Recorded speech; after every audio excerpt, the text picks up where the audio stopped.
अस्सलाम वालेकुम। बिस्मिल्लाहिर्रहमानिर्रहीम। कल हमने देखा था बनु उमैया के नौजवान की बात, है ना, कि लहो लहो वाली और रोज के जलसे वाली जिंदगी, है ना। एक रात जलसा चल रहा था, ऐश चल रही थी, है ना, नाचने गाने वालियाँ साथ में थी और उसको आवाज़ आई, है ना, एक सुरीली आवाज़ कान में पड़ी और उसके हुक्म से दरबारी लोग उसको उस आवाज़ वाले को मस्जिद से पकड़ के लाए और उसको पूछा कि किसकी आवाज़ थी, क्या पढ़ रहा था। तो उसने कलाम पाक की आयत सुनाई थी और जिसमें जन्नत के तस्करे थे। आज बात आगे चल रही है ना। वही लड़का वो सुरीली आवाज वाला लड़का बात सुना रहा है आगे। ये तो अंजाम है मुत्तकी लोगों का, परहेजगार लोगों का अंजाम उसने बताया कि परहेजगार लोगों का क्या अंजाम होगा। और नाफरमानों का अंजाम दोज़ख है, वो ऐसी सख्त आग होगी, बेशक मुजरिम लोग जहन्नम के अजाब में हमेशा रहेंगे। वो अजाब किसी वक्त भी उनसे हल्का न किया जाएगा और वो लोग उसमें मायूस पड़े रहेंगे। बेशक मुजरिम लोग बड़ी गुमराही और हिमाकत के जुनून में पड़े हुए हैं।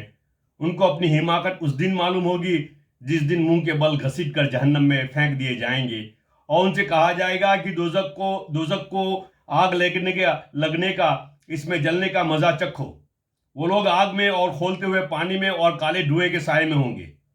मुजरिम आदमी इस बात की तमन्ना करेगा कि उस दिन के अजाब से छूटने के लिए अपने बेटों को, बीवी को, भाई को और सारे कुंबा को जिनमें वो रहता था और तमाम रुए जमीन के आदमियों को अपने फिदिये में देकर किसी तरह अजाब से बच जाए। लेकिन ये हरगिज हरगिज ना होगा।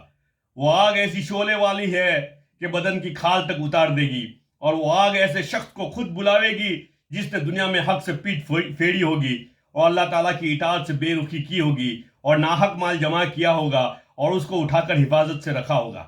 यह शख्स निहायत सख्त मशक्कत में होगा और निहायत सख्त अजाब में और अल्लाह ताला शानहू के गुस्से में होगा और ये लोग इस अजाब से कभी निकलने वाले नहीं होंगे।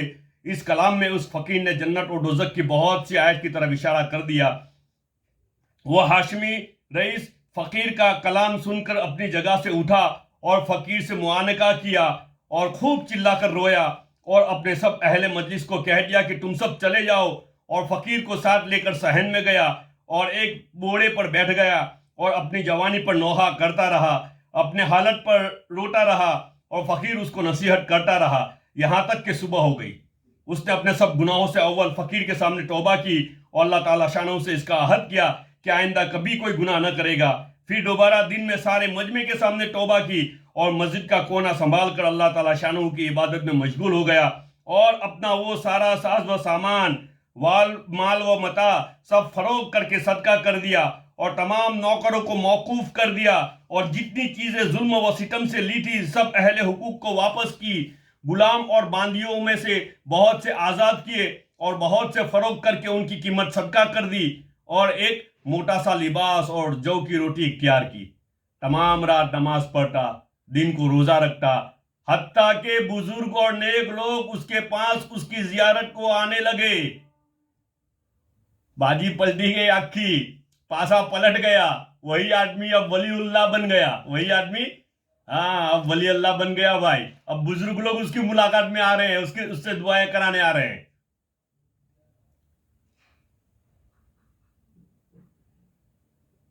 नेक लोग उसको अपने हाल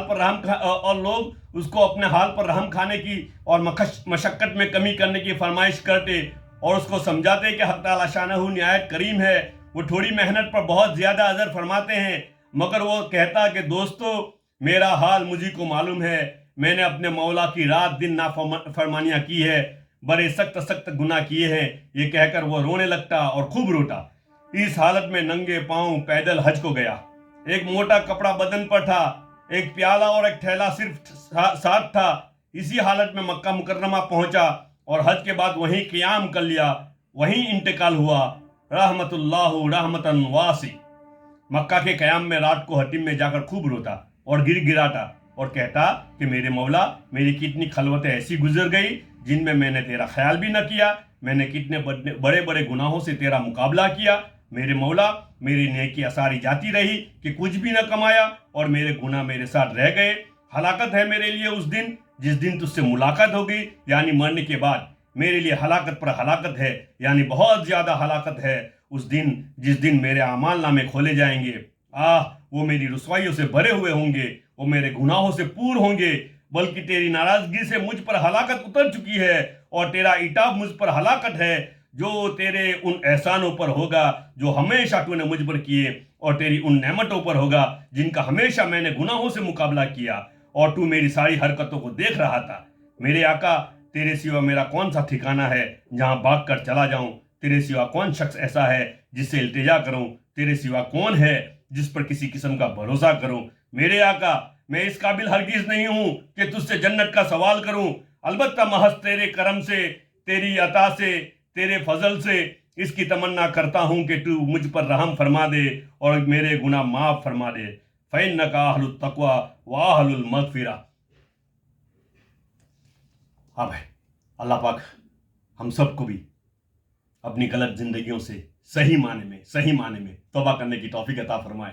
بے شک اللہ غفور الرحیم ہے، بے شک وہ معاف کرنے والے ہیں، ہے نا۔